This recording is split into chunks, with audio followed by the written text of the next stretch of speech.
Cheers to cheers, understanding a popular English phrase.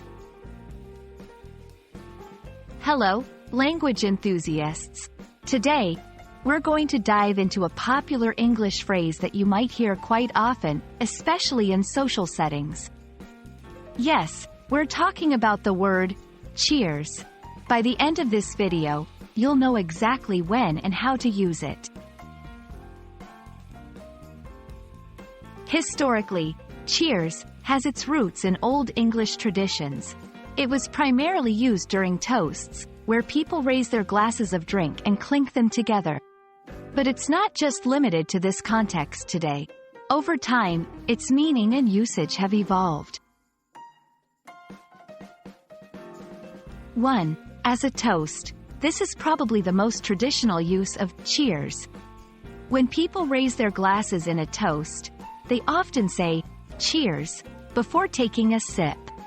It's a way of celebrating and wishing everyone good health. 2. Expressing thanks. In some parts of the world, especially the UK, cheers can also mean thank you.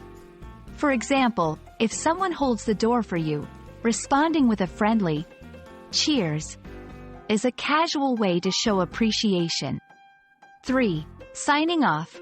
Sometimes, people use cheers at the end of an informal email or message, similar to saying regards or best wishes. It adds a warm touch to the sign-off. 4. General acknowledgement. In informal settings, cheers can just be a way to acknowledge someone or to express agreement. It's a versatile term that can fit many light-hearted situations.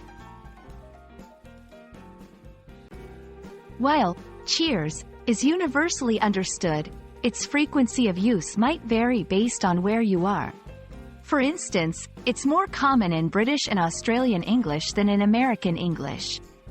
However, with globalization and the mixing of cultures, it's becoming widely recognized and used all over the world. So, there you have it. Cheers is not just a simple word but a blend of culture, history, and modern-day lingo. Whether you're raising a glass, expressing gratitude, or just acknowledging someone, now you know how to use this cheerful term confidently. Cheers to your English language journey, and we hope this video has been helpful.